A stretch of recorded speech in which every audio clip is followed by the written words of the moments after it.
आपने Kolkata rape case के बारे में तो सुना ही होगा, जिसने पूरे देश को हिला के रख दिया। पर ये तो सिर्फ एक केस है, ऐसे 87 केसेस इंडिया में हर दिन रजिस्टर होते हैं। अभी कोलकाता केस के बाद ही महाराष्ट्र के बादलापुर में 2 माइनर गर्ल्स के साथ उन्हीं के स्कूल में सेक्सुअल असॉल्ट हुआ। वहीं यूपी के मुरादाबाद में एक लेडी नर्स का रेप हुआ जो कि उसी की डॉक्टर ने किया। ये तो कुछ केसेस हैं जो हाईलाइट हुए।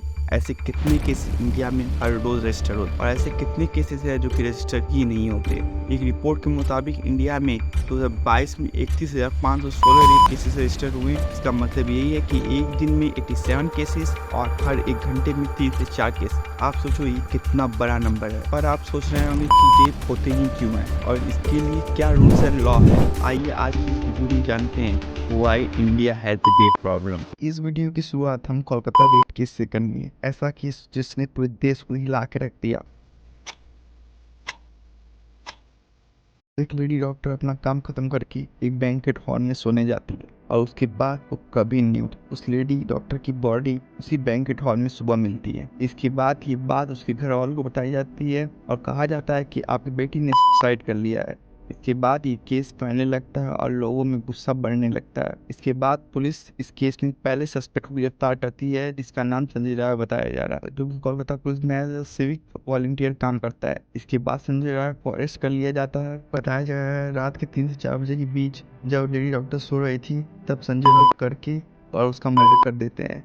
इसके बाद ये केस सीबीआई के अंडर आ जाता है और अब सीबीआई इस केस में जांच कर रही है। वहीं ये केस महाराष्ट्र के बदलापुर से सामने आता है जहां 2 माइनर गर्ल्स का उन्हीं के स्कूल में सेक्सुअल असॉल्ट होता है। ये तो कुछ केसेस हैं, ऐसे 90 केसेस हर दिन रजिस्टर होते हैं। पर आप सोचते हैं कि रेप होते ही क्यों हैं और इसके लिए क्या रूल्स एंड लॉ है। ये जानने से पहले आपको रेपिस्ट की मेंटेलिटी जाननी होगी। कोई शरीफ लड़की होती है रात को 9 बजे मतलब होती है, लड़के भी उससे ज़्यादा जिम्मेदार है रेप के लिए ये लड़के हैं। रेप सिर्फ एक इंडिविजुअल के अगेंस्ट क्राइम नहीं है, बल्कि ये अटैक है वुमेन की डिग्निटी और ह्यूमैनिटी के लिए। सिटी से लेकर विलेज तक rape and sexual violence women face करती हैं across India. The national crime records 31,560 cases in 2032, but ये नंबर बहुत छोटा है। असली नंबर इससे कई ज्यादा है और रेप डिस्क्रिमिनेट नहीं करता। It impact women of all ages, social classes and regions, making violence remains unknown because countless cases जो कि रिपोर्ट ही नहीं होते due to fear shame and society pressure. 2013 में एक लड़की का गैंग रेप होता है दिल्ली में। इंडिया में बहुत बड़ा आउटेज देखने को मिलता है।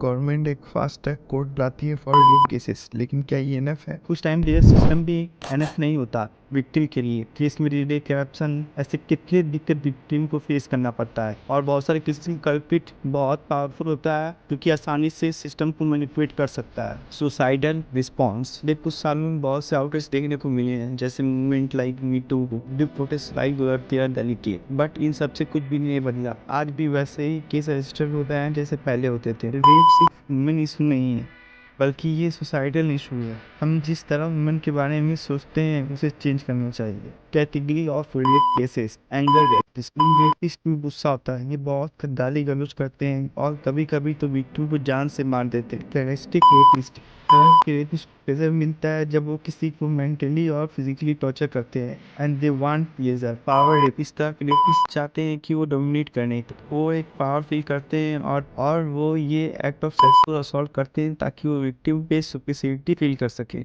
इन सब के बीच ऐसे सपोर्ट ग्रुप भी हैं जैसे एनजीओस, गवर्नमेंट बॉडीज जो कि वर्क कर रहे हैं कि जो भी इस कंडीशन में सर्वाइव किया वो अपनी लाइफ को फिर से शुरुआत कर सके। रेप एक ऐसा क्राइम है जो हम सबको इफेक्ट करता है। ये हम सबके ऊपर है कि हम इसके अगेंस्ट स्टैंड लें, आवाज़ रेज करें। सर्वाइवर को सपोर्ट करने से और जस्टिस की डिमांड करने से हम इसके अगेंस्ट खड़े हो सकते हैं और ये सब करने से हम एक ऐसी सोसाइटी क्रिएट कर सकते हैं जो वुमेन के लिए सेफ हो और उन्हें सोसाइटी में रिस्पेक्ट मिले। ये जर्नी अभी बहुत लंबी है, बट अगर हम सब मिल के काम करें तो चेंज पॉसिबल है। अगर आप या आप जिसे जानते हैं उनमें से कोई भी सेक्सुअल वायलेंस का विक्टिम है तो आप उसकी हेल्प करें। This is the last hope. हम मिलकर हम सब इस साइलेंस को ब्रेक कर सकते हैं और सबके लिए एक सेफ फ्यूचर बना सकते हैं। रेप सिर्फ वुमेन की प्रॉब्लम नहीं है, बल्कि सोसाइटल प्रॉब्लम है और हम सबको मिलकर इस प्रॉब्लम से निकलना होगा। इस वक्त आप ये वीडियो देख रहे हो तो शायद किसी का रेप हो रहा होगा, वो खड़े हों और इसके खिलाफ आवाज़ उठाएं। होप कि ये वीडियो कुछ चेंज ला पाए। अपना ख्याल रखें। Thank you.